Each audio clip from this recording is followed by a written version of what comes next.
आइए शुरू करते हैं न्यूज पथ पर सफर और सबसे पहले आपको दिखाते हैं ऐसी तस्वीरें जिनका जिक्र सरे रहा है। ये तस्वीरें सुर्खियों में भी है और सोशल मीडिया पर भी है। इनसे आपका बाखबर होना बेहद जरूरी है क्योंकि चौराहे पर इन्हीं की चर्चा है। चर्चा एक यूएफओ की भी है। मणिपुर के इम्फाल एयरपोर्ट पर रविवार को एक यूएफओ दिखाई देने की संभावना जताई गई। इसके बाद वहां नागरिक विमानों की उड़ानें रोकनी पड़ी। फिर सीआईएसएफ से सूचना मिलने के बाद भारतीय वायुसेना ने पश्चिम बंगाल के हाशिमारा एयरफोर्स स्टेशन से अपने 2 राफेल लड़ाकू विमान इसकी तलाश में भी भेजे। हालांकि इस संदिग्ध चीज का कुछ पता नहीं चल पाया। कहा जा रहा है कि राफेल के रडार पर भी कोई अनजान विमान या यान नहीं दिखा। इस मामले की जांच की जा रही है। वैसे यूएफओ की सूचना मिलने के बाद कई घंटों तक एयरपोर्ट और आसपास के इलाकों में अलर्ट रहा।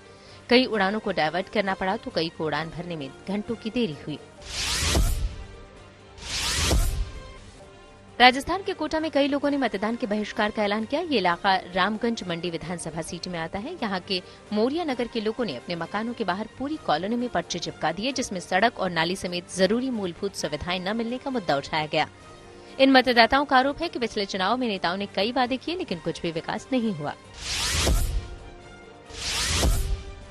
महाराष्ट्र के चंद्रपुर में एक हैरान करने वाली घटना सामने आई। वहां एक पुलिस वाले पर ही चोरी करने का आरोप लगा। दरअसल पुलिस अधिकारियों के मुताबिक आरोपी पुलिसकर्मी नरेश डाहुले ने ऑनलाइन शेयर ट्रेडिंग में काफी पैसे कमा दिए थे। इसी की वजह से उस पर करीब 22 लाख रुपए का कर्ज हो गया था। इसी कर्ज को चुकाने के लिए आरोपी ने चोरी की घटनाओं को अंजाम देना शुरू कर दिया। लेकिन इलाके में जब चोरियों के मामले बढ़े तो सीसीटीवी फुटेज खंगाले गए। ऐसे में पुलिसकर्मी नरेश की पोल खुल गई और उसे गिरफ्तार कर लिया गया। भारत समेत दुनिया भर में छठ महोत्सव धूमधाम से मनाया गया। पड़ोसी देश नेपाल के काठमांडू में भी लोगों ने पूजा की। वहीं अमेरिका के न्यू जर्सी में भी इस पर्व पर इसको लेकर भारतीय समुदाय के लोगों में काफी उत्साह देखा गया। वहां एक छोटा सा तालाब बनाकर लोगों ने पूजा की। वर्ल्ड कप जीत के बाद ऑस्ट्रेलियाई cricketer Mitchell Marsh social media पर ट्रोल हो गए। दरअसल भारत पर जीत के बाद उनकी एक तस्वीर काफी वायरल हो रही है जिसमें वो ट्रॉफी पर पैर रखे नजर आ रहे हैं। ये तस्वीर ऑस्ट्रेलियाई कप्तान पैट कमिंस ने अपने इंस्टाग्राम अकाउंट पर शेयर की थी। लेकिन जैसे ही ये तस्वीर वायरल हुई तो कई क्रिकेट फैंस ने इस हरकत के लिए मिचेल मार्श से नाराजगी जताई। ये तस्वीर उस समय की है जब ऑस्ट्रेलियाई टीम के सभी क्रिकेटर खिताबी जीतकर जश्न मना रहे थे।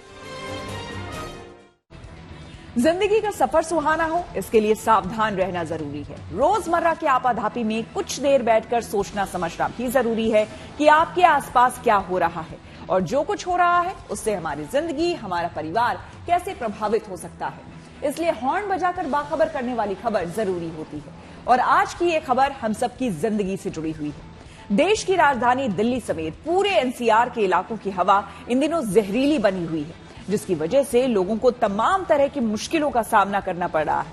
सबसे बड़ा नुकसान तो सेहत को पहुंच रहा है क्योंकि प्रदूषण के कारण कई तरह की गंभीर बीमारियां होने का खतरा बढ़ जाता है। एक रिसर्च में पता चला है कि प्रदूषण के कारण पार्किंसंस बीमारी होने का भी खतरा बढ़ जाता है। ऐसे में जरूरी है कि इस खतरे पर हॉर्न बजाया जाए।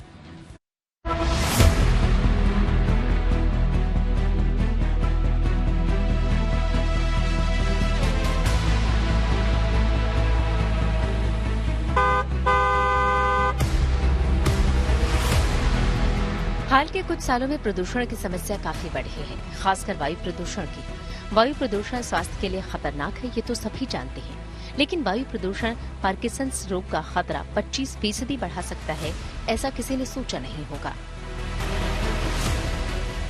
WHO के मुताबिक वायु प्रदूषण से हर साल 70 लाख लोगों की समय से पहले मृत्यु हो जाती है।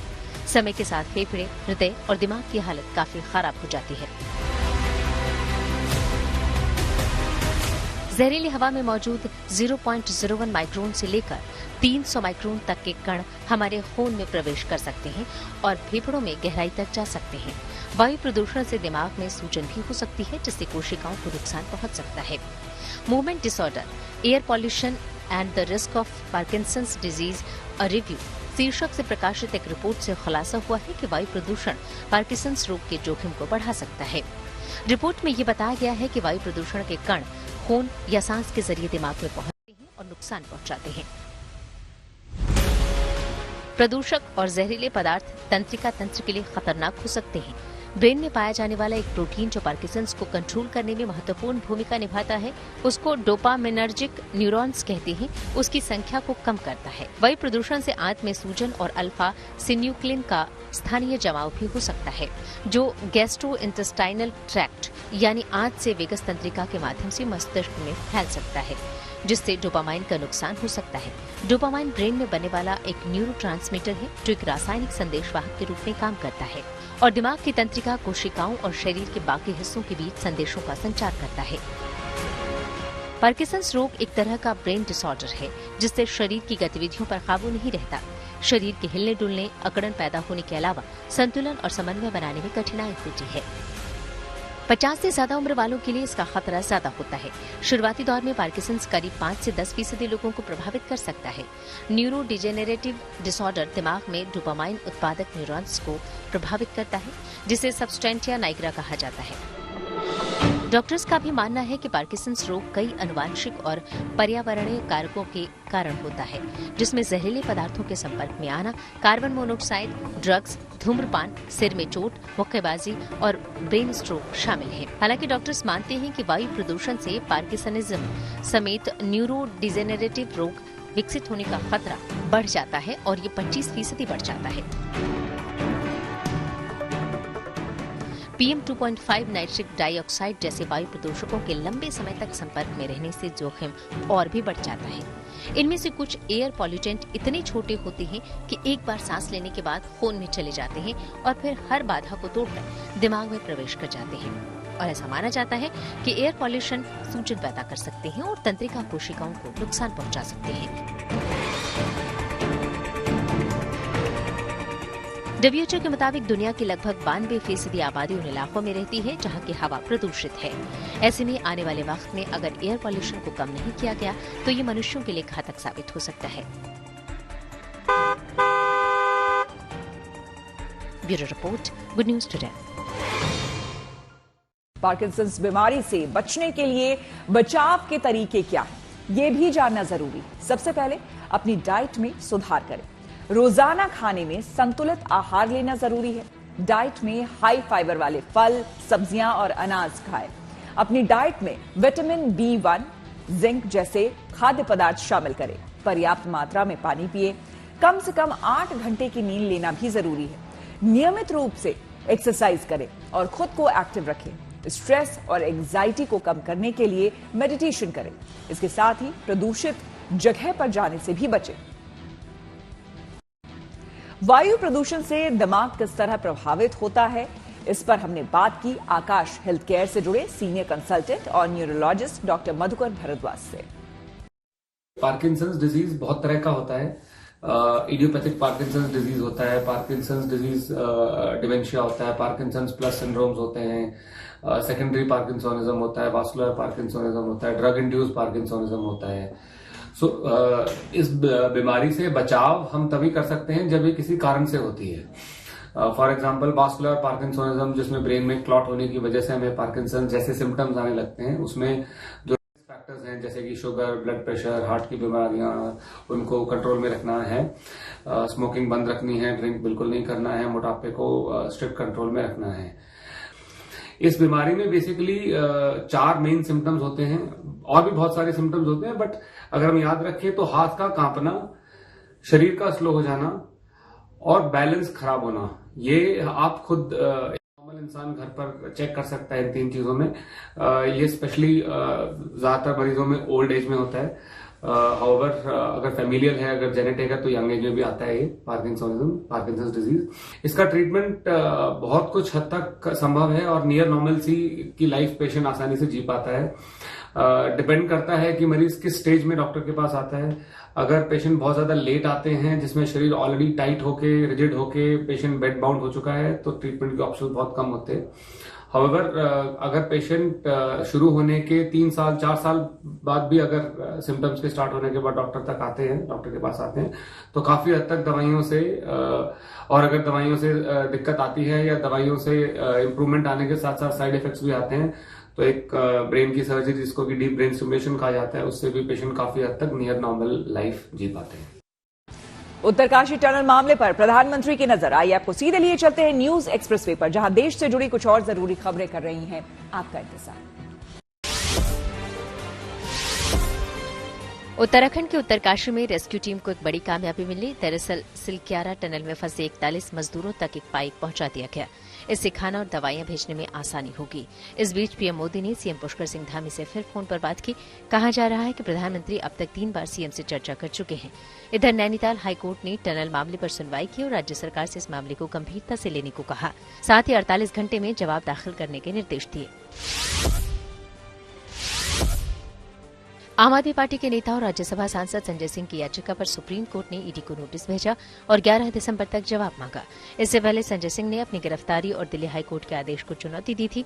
अब सुप्रीम कोर्ट ने संजय सिंह को निचली अदालत में नियमित जमानत याचिका दायर करने की छूट दे दी है। उत्तर प्रदेश में हलाल सर्टिफाइड प्रोडक्ट पर राज्य सरकार ने सख्ती शुरू कर दी।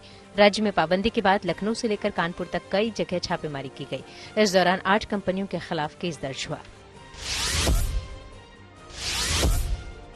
प्रधानमंत्री मोदी ने राजस्थान विधानसभा चुनाव के लिए प्रचार तेज कर दिया और उन्होंने बीकानेर में एक रोड शो किया। इसमें बड़ी संख्या में लोग उमड़े।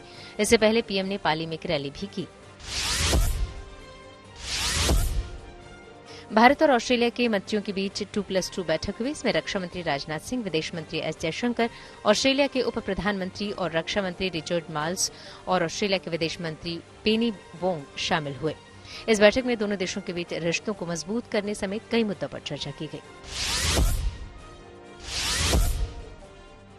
ऑस्ट्रेलिया के डिप्टी पीएम रिचर्ड माल्स का दिल्ली में अलग अंदाज भी दिखा। वो अरुण जेटली स्टेडियम पहुंचे जहां उन्होंने क्रिकेट खेला। इसके अलावा उन्होंने वहां राम लड्डू खाए, साथ ही ठेले पर नींबू पानी भी पिया। इतना ही नहीं, रिचर्ड माल्स ने नींबू पानी के लिए डिजिटल भुगतान लेने पर डिजिटल इंडिया अभियान की तारीफ भी की। खबरों के एक्सप्रेसवे से आगे रुक करते हैं सियासी ढाबे का, जहां आज बात होगी राजस्थान में बढ़ते चुनावी घमासान की। राजस्थान के रण में उतरे प्रधानमंत्री मोदी ने आज कांग्रेस को वंशवाद और सनातन के मुद्दे पर जमकर घेरा। तो वहीं कांग्रेस की तरफ से पार्टी अध्यक्ष मल्लिकार्जुन खड़गे और प्रियंका गांधी वाड्रा ने अपनी जनसभाओं में बीजेपी पर निशाना साधा।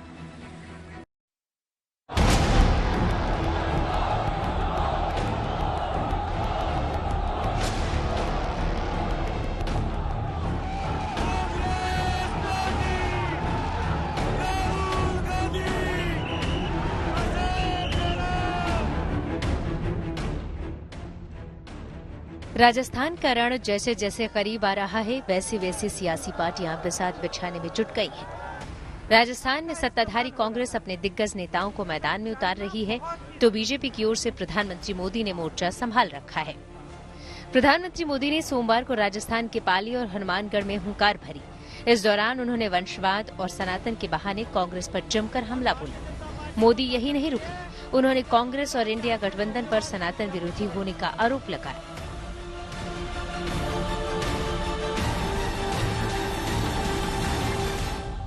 यहां की कांग्रेस सरकार के लिए भ्रष्टाचार से बड़ा कुछ भी नहीं है। यहां की कांग्रेस के लिए परिवारवाद ही सब कुछ है। यहां की कांग्रेस सरकार तुष्टीकरण के अलावा कुछ नहीं सोचती। तुष्टीकरण की राजनीति का असर क्या होता है, इसको राजस्थान ने बीते 5 वर्षों में झेला है। कांग्रेस और उसके घमंडिया गठबंधन की ये पहली हरकत नहीं है। सनातन को लेकर इन्होंने क्या क्या कहा है, ये पूरे देश ने देखा है। मेरी माताएं बहनों ने तो बहुत आक्रोश व्यक्त किया है। कांग्रेस और उसके साथी सनातन को खत्म करने का ऐलान कर रहे हैं। बीजेपी के हमलों पर कांग्रेस अध्यक्ष मल्लिकार्जुन खड़गे और प्रियंका गांधी ने पलटवार किया। खड़गे ने पूछा कि बीजेपी के पास कौन सी वॉशिंग मशीन है जिसमें भ्रष्ट नेताओं के सारे दाग धुल जाते हैं, तो प्रियंका गांधी ने बीजेपी को राजस्थान में हिट विकेट करार दिया। अमित शाह के पास बहुत बड़ा वॉशिंग मशीन है। उस वॉशिंग मशीन में ये कलंकित लोग बाहर के अगर वो अंदर जाते हैं, पूरा स्वच्छ होके निकालते हैं, क्लीन होके निकालते हैं। ये सब तोड़फोड़ करके, तोड़फोड़ सरकारें इनकी काम कर रहे हैं और हमको बोलते हैं ये कांग्रेस वाले भ्रष्ट है, ये हरिश्चंद्र के बाप है। कह रहे हैं कि हम लोग रन आउट करते हैं, हिट विकेट इनकी पार्टी है। इनकी पार्टी पूरी तरह से बिखरी हुई है। इनके नेता, जो बड़े बड़े नेता हैं, उनको इन्होंने परे कर दिया है। किसी को मालूम ही नहीं है कि अगर मुख्यमंत्री बनेगा तो कौन बनेगा, किसी को नहीं मालूम। बल्कि ये दूरबीन से जाकर ढूंढ रहे हैं पूरे राजस्थान में कि भाई हमारा नेता कौन बन सकता है। राजस्थान के सियासी मंच पर यूपी के मुख्यमंत्री योगी आदित्यनाथ भी कांग्रेस पर हमले से नहीं चूके। उन्होंने तो राजस्थान को अपराध और भ्रष्टाचार में नंबर 1 बता दिया। राजस्थान नंबर 1 में होता है, अपराध में नंबर 1 पर, अराजकता में नंबर 1 पर, भ्रष्टाचार में नंबर 1 पर, गुंडागिर्दी में नंबर 1 पर, गौकशी की घटनाओं में नंबर 1 पर, और भाइयों बहनों, महिला संबंधी अपराध हो या साइबर अपराध हो, इन सब में आज नंबर 1 पर राजस्थान है। एक तरफ बीजेपी की ओर से कांग्रेस पर ताबड़तोड़ हमले हो रहे हैं, तो दूसरी तरफ कांग्रेस की ओर से प्रियंका गांधी बीजेपी पर काउंटर अटैक कर रही हैं। कितने सपने दिखाए थे आपको कि आपके 2 करोड़ रोजगार दिलवाएंगे, कि किसान की आय दुगनी होगी, कि ये देश कैसे आगे बढ़ेगा। तो आप सोच लीजिए उनमें से कितनी घोषणाएं उन्होंने पूरी की। और अगर ये देश इतना आगे बढ़ गया है, इसकी इतनी तरक्की हुई है, तो जहां जहां जिस प्रदेश में इनकी सरकार है, वहां किसान, गरीब, मजदूर, कर्मचारी क्यों तरस रहा है, क्यों? फिलहाल राजस्थान के सियासी रण में तू डाल डाल में पात पात वाली कहावत बिल्कुल सटीक बैठती है। 25 नवंबर को होने वाले मतदान से पहले राजस्थान में अभी सियासी तर्कस से और भी तीर निकलना बाकी है। Bureau report, good news today. News पथ पर आगे है धन बाजार, जहां शेयर बाजार से लेकर कारोबार तक की सभी अहम खबरें होती हैं और इसका सीधा रिश्ता आपकी आमदनी, आपकी जेब से होता है। तो तेज रफ्तार खबरों के बीच ये जरूरी खबरें छूट ना जाए, इसलिए आपको सीधे लिए चलते हैं धन बाजार। हफ्ते के पहले कारोबारी दिन शेयर बाजार में गिरावट रही। सेंसेक्स 140 अंक फिसलकर 65,655 पर पहुंच गया। वहीं निफ्टी भी 38 अंक फिसला, ये 19,694 पर आ गया। दिन में कारोबार के दौरान सेंसेक्स 247 अंक लुढ़ककर 65,548 पर आ गया था। दिल्ली सराफा बाजार में सोने चांदी के भाव गिरे। सोना 50 रुपए सस्ता हुआ। दिल्ली में अब 10 ग्राम सोने की कीमत 61,770 रुपए पर पहुंची। वहीं चांदी के भाव भी 300 रुपए गिरे। अब 1 किलो चांदी की कीमत 76,000 रुपए हो गई।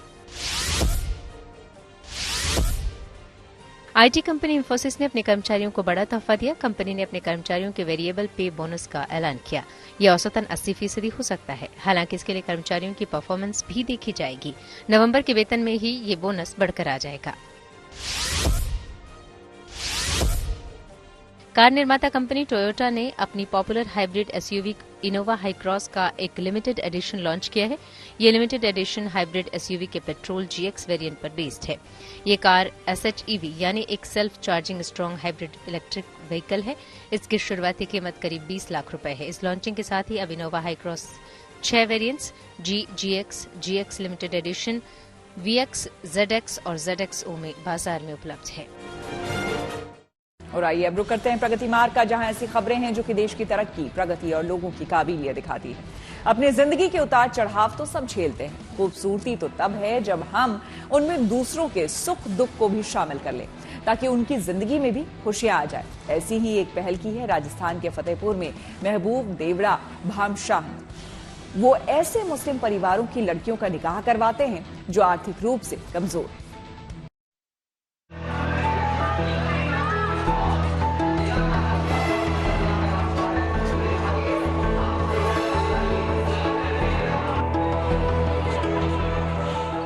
एक तरफ लाल जोड़े में सजी दुल्हन है तो दूसरी तरफ दूल्हों की टोली है। बाराती भी है और घराती भी। ये तस्वीरें राजस्थान के फतेहपुर की हैं, जहां एक साथ इन 25 बेटियों के निकाह की तैयारी है और इस खास पल का गवाह बनने के लिए और उन्हें अपनी शुभकामनाओं और आशीर्वाद से नवाजने के लिए समाज के बड़े बुजुर्ग भी पहुंचे हैं। फतेहपुर में ये खास आयोजन किया है यहाँ के समाज सेवी महबूब देवड़ा भामशाह ने। हालांकि ये इनकी पहली कोशिश नहीं है, इससे पहले भी साल 2021 में ये आर्थिक रूप से कमजोर परिवार की 21 बेटियों का निकाह ऐसे ही खास अंदाज में करा चुके हैं। पिछली बार 21 लड़कियों की शादी की थी, इस बार 25 लड़कियों की शादी की है और उस शादी के अंदर यूपी से भी है, बिहार से है, मकराना से है, लाडनू से है और सुजानगढ़ से है, खेतड़ी से है, बेसवा से है, चूड़ी मियाँ से है, लक्ष्मणगढ़ से है, सीकर से है, फतेहपुर से है। मतलब इनके स्नेह काम का दायरा सिर्फ फतेहपुर या राजस्थान तक ही नहीं सिमटा है, ये राजस्थान से निकलकर यूपी बिहार तक फैला है। तभी तो दोबारा इस तरह के आयोजन में पूरे 2 साल लग गए, क्योंकि यहाँ न सिर्फ दूल्हे और दुल्हन की पात्रता जांची जाती है, बल्कि दूल्हे दुल्हन को घर गृहस्थी के तमाम साजो सामान, गहनों से लेकर बारातियों के स्वागत की भी तैयारी करनी होती है। मकसद यह है कि गरीब परिवारों की लड़कियां पैसे के अभाव में अपनी घर गृहस्थी संभालने से वंचित न रह सकें, अपने जीवन में आगे बढ़ सकें।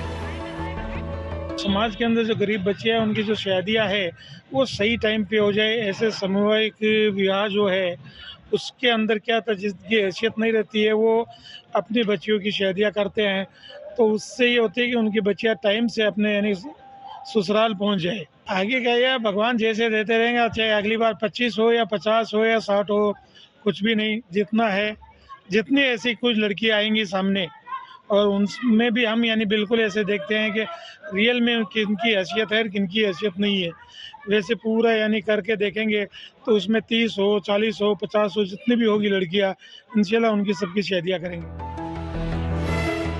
इरादा नेक हो और किसी के लिए कुछ करने की चाह हो तो भले ही पहला कदम आप बढ़ाते हैं, लेकिन कारवां बनते देर नहीं लगती।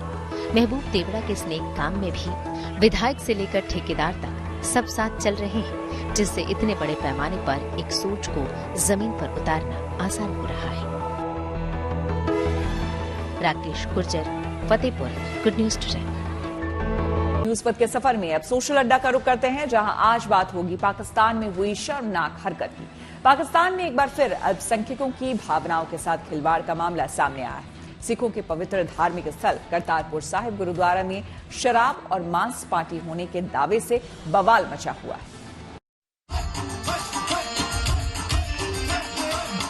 पाकिस्तान में हुई इस डांस पार्टी को लेकर सिख समुदाय में भारी नाराजगी है।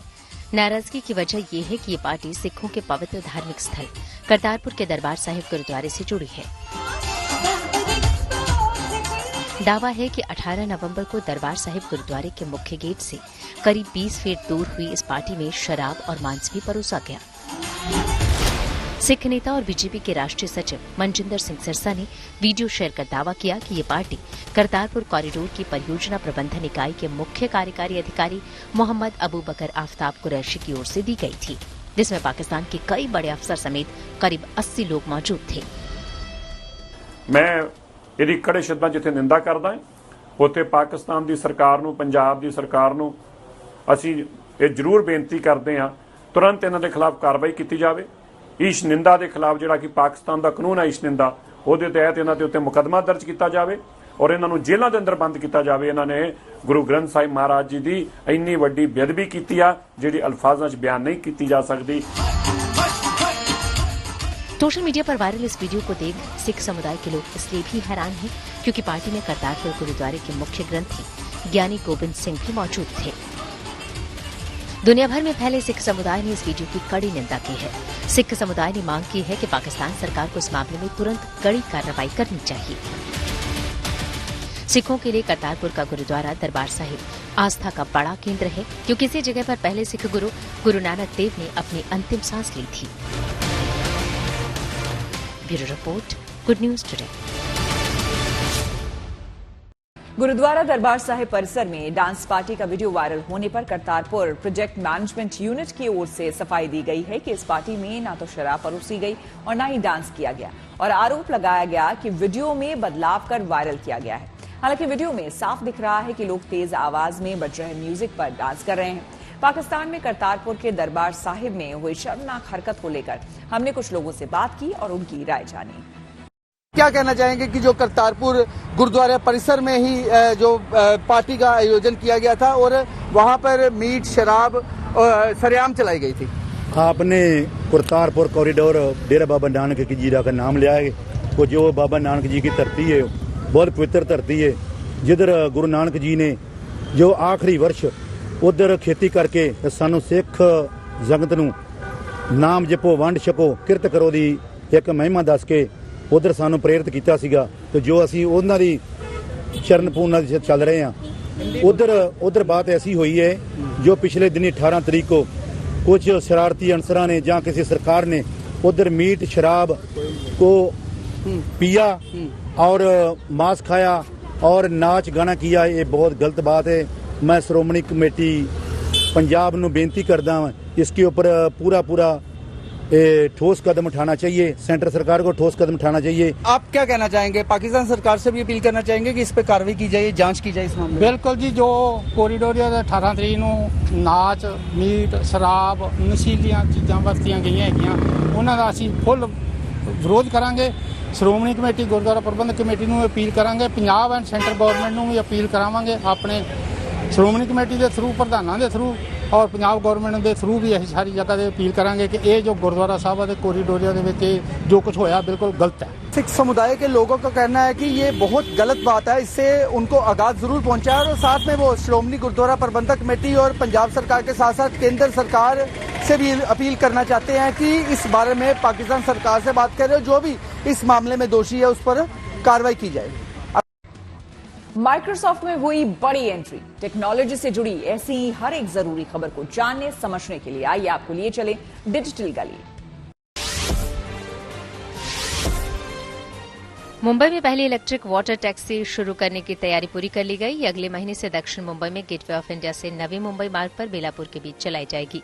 दावा है कि इलेक्ट्रिक वाटर टैक्सी प्रदूषण से निपटने और सहूलियत के लिहाज से काफी फायदेमंद रहेगी। खबर है कि सैमसंग अगले साल जनवरी में एक इवेंट करेगी। यह हर साल होने वाले इवेंट से पहले होगा। खबर है कि जनवरी के इवेंट में company Samsung Galaxy S24, Galaxy S24 plus और गैलेक्सी 24 अल्ट्रा स्मार्टफोन लॉन्च कर सकती है। इसके साथ ही आर्टिफिशियल इंटेलिजेंस से जुड़े प्रोजेक्ट के बारे में भी जानकारी दिए जाने की संभावना है। ओपन एआई के सीईओ के पद से हटाए गए सैम ऑल्टमैन अब माइक्रोसॉफ्ट से जुड़ गए। उनके साथ ग्रेग बॉकमैन भी माइक्रोसॉफ्ट में नई एआई रिसर्च टीम में शामिल होंगे। इसकी जानकारी माइक्रोसॉफ्ट के सीईओ सत्य नडेला ने दी। प्रधानमंत्री ने टीम इंडिया का बढ़ाया है हौसला। खेल जगत से जुड़ी और खबरों को जानने के लिए आइए सीधे चले खेल चक्कर। प्रधानमंत्री मोदी और टीम इंडिया के खिलाड़ियों की अहमदाबाद में मुलाकात की तस्वीरें सामने आई। दरअसल वर्ल्ड कप मुकाबले के बाद पीएम ड्रेसिंग रूम पहुंचे थे, जहां उन्होंने सभी खिलाड़ियों का हौसला बढ़ाया। इस दौरान प्रधानमंत्री ने रोहित, कोहली और दूसरे खिलाड़ियों से बात की। साथ ही मोहम्मद शमी को गले लगाया और उनके शानदार प्रदर्शन की भी तारीफ की। वहीं खिलाड़ियों ने भी सभी का शुक्रिया अदा किया। वर्ल्ड कप के बाद आईसीसी ने अपनी प्लेइंग 11 बनाई, जिसमें रोहित शर्मा को कप्तानी सौंपी गई। इस टीम को ICC team of the tournament नाम दिया गया है। रोहित के अलावा इसमें विराट कोहली, केएल राहुल, रविंद्र जडेजा, जसप्रीत बुमराह और मोहम्मद शमी शामिल हैं। साथ ही इस प्लेइंग 11 में क्विंटन डिकॉक, मैक्सवेल और एडम जैम्पा को भी जगह दी गई है। फाइनल खेलने के बाद सभी भारतीय खिलाड़ी अपने घरों के लिए रवाना हो गए। कप्तान रोहित शर्मा और विराट कोहली अपने अपने परिवारों के साथ अहमदाबाद से निकले। ये खिलाड़ी अब मुंबई पहुंच चुके हैं।